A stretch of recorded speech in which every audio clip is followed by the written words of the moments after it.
morning. I'm out here in the Agua Fria River Canyon. The water's actually running today. I'm going to stop and talk about an anime, Ggantz. Ggantz is an interesting if violent 2004 horror anime series from the Ggantz studio. It's based on a manga by Hiroyu Oku. It's released in North America by ADV Films. Kei Kurono is a high school boy in Tokyo. The story joins him as he's walking to a train station, and the anime lets us eavesdrop on both his and others' thoughts as he goes along. The main lesson we learn from these private, unguarded thoughts: everyone is selfish and treats everyone else like crap. This series will often let us hear the thoughts of other characters, especially Kurono, and usually it's to reveal just how selfish and ugly those thoughts are. When Kurono gets to the subway, things go really badly. A drunken bum stumbles down onto the tracks. Everyone stands around and looks without helping. Then one young man finally steps up to help, or rather steps down onto the tracks. That's Kato. It turns out Kato also happens to be an old friend of Kurono's, and when Kato spots Kurono up on the train platform, Kurono is shamed into going down onto the tracks to help. It works out badly for both of them, as Kurono and Kato are both slaughtered by the next arriving train. Now that they're dead, you think things can't get any worse for them, but the next thing they know, Kurono and Kato are standing in a small bare room with a big black sphere and a handful of other people standing around. Not exactly their or our expectations for an afterlife. Most of the people here are either incredibly rotten or just plain stupid. There are yakuza, crooked politicians, rapists, thugs, and assorted creepins. And then Miss Mellons arrives. She's materialized by some sort of laser beam thingy, and she's 100% naked. The lady knows how to make an entrance. Her real name turns out to be Kishimoto, and she's going to be two of our favorite characters. The mysterious black sphere, which we'll later come to call Ggantz, suddenly plays some old music and displays some glowing text with instructions. Kill the green onion alien. Say what? Ggantz also provides them odd-looking guns and some skin-tight black jumpsuits, and it sets a time limit. By the way, Ggantz doesn't spell very well when it's showing instructions, so we know it's either an alien, a small child, or the graduate of an American high school. Then everyone gets transported back to the city with that same laser beam thingy, where they try to decide whether to hunt that green onion alien as instructed, or just plain go home. They debate a lot, and finally find a rather pathetic-looking green onion alien. While they figure out how to use Gantz's guns and debate whether they should be using them. Hey, are you all right? Hey, come back! Yeah. Don't let him get away! Turns out some of these aliens can fight back. There's going to be a lot of yelling, fighting, bleeding, and dying, and plenty of emoting. It takes a full 4 episodes to finish the first alien hunting mission. After the mission is over, the survivors, and there aren't many, are teleported back to the room. But then they get to go back home, for now at least. The sphere will summon them back anytime it wants for another mission. Outside of the alien combat nights, we learn Kurono lives alone in a small apartment. Like most teenage boys, he's always horny. Kato is a swell guy. In the absence of his parents, he's caring for his younger brother. Kishimoto, who was a suicide before arriving in Ggantz's little room, now has a unique problem. She finds herself without money, clothes, or a place to live. She shows up at Kurono's door because she finds his address, and she begs for a place to stay. Ever gallant, Kurono invites Kishimoto in, with his mind inventing his own sex-for-rent fantasy world.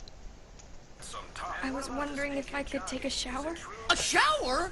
I mean, be my guest.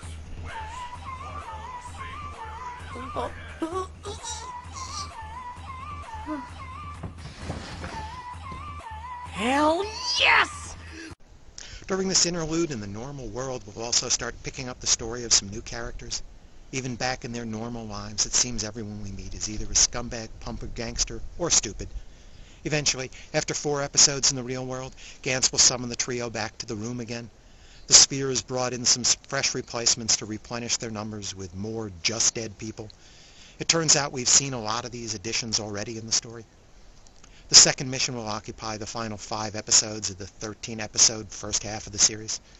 The second half of the series spends more time on seemingly interminable fights with aliens and a little less time on life outside of Гантз's odd alien hunts. Гантz is happy to kill off its cast of characters, and it doesn't limit the carnage to just the red shirts. Some of the deaths will come as a real surprise. But when it's time to end the series, well, I could be charitable and describe the conclusion as simply enigmatic, but I think the real answer is they have no idea. So you're not going to get any answers to those questions you had. There seems to be only two types of people in Гантз's little world. One is selfish, scum, criminals, thugs, yakuza, corrupt politicians, and psychopathic bullies. Those who aren't rotten human beings are stupid, weak, and helplessly ineffectual. The theme of everyone standing around and watching in a desperate situation, hoping someone else will act, as in the original crowd watching at the subway station, will replay several times throughout the course of this series. It's a pretty poor opinion these animators have of the human race. Despite the inherent violence in the alien hunting assignments, there's really not that much action in the series. A third of the story takes place in the real world, and even during the alien hunts, the characters would rather debate endlessly rather than act, which is why a single fight scene can take 4 episodes or more to play out. But when that action does happen, it's violent and very bloody. Гантз's bigger problem is the blatant stupidity of its characters. That's so mammoth it's distracting. You want to yell at the screen, often. Let's go back to that first scene where Kurono and Kato are down on the train tracks trying to escape from an onrushing train. Drop your stuff! I've got to keep the umbrella! Okay, there isn't a subway within 300 miles of here, and the last time I saw a subway was back in the 80s, so I don't know anything about the Tokyo Metro. But why can't they just pull themselves back up onto the platform? Ed and Al know how to do this. Telegori and Dayon know how to do this. Later on, there's some even sillier nonsense. The height of this is all the monologuing going on. The characters pick the dumbest times to wax loquacious, delivering long and often fatuous speeches while pointing a gun at an alien who's trying to kill them instead of just pulling the trigger. And what then, Kay? What happens if I do kill him? If I pull this trigger? Shoot the gun! Okay, perhaps that's part of the video maker's attempt to pull the thought balloons out of the manga, but a video story can't just stop time like the panel of a comic book. These absurd pauses for speeches happen just about every point in the anime. Later on, someone practically delivers a book report while holding an alien at gunpoint. I'm actually winning. Kay, look! I'm going to beat it! We will pick up that book together, Kay. All right? I'm going to win. Take Tuco's advice. When you have to shoot, shoot, don't talk. Then there's the strategy concept. This is gonna be fun. No, wait! We need a plan before you start shooting. I tell you what, Sun Tzu, go over into the corner and make a plan while everyone else shoots the aliens. And lastly, I just love Kurono's plan to escape from an advancing alien. And he's going to try to get away from it by, I kid you not, changing the traffic light. Oh God! Please don't come this way!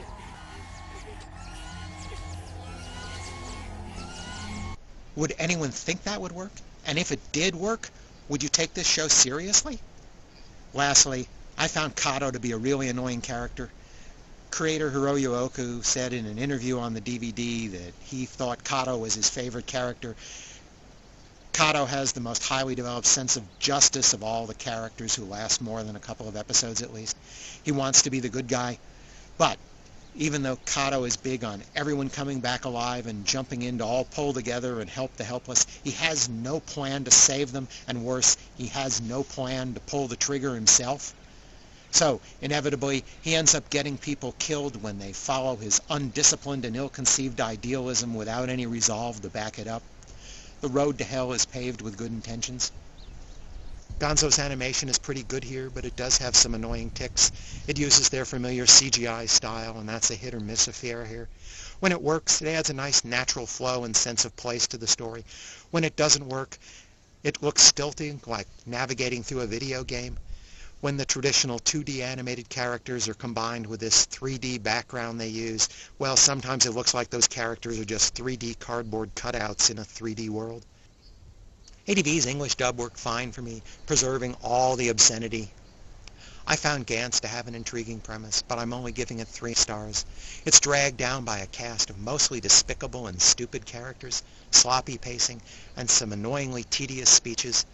ADV's DVD release includes some material that was too profane or violent to be broadcast on Japanese TV, strictly to ensure the artistic integrity of the work, I'm sure. The DVDs have several extras, including subtitled interviews with the Japanese creators and voice cast, publicity events, and other such stuff. And with this much profanity and extreme violence and sex, Ggantz is strictly for mature audiences. Thanks for listening!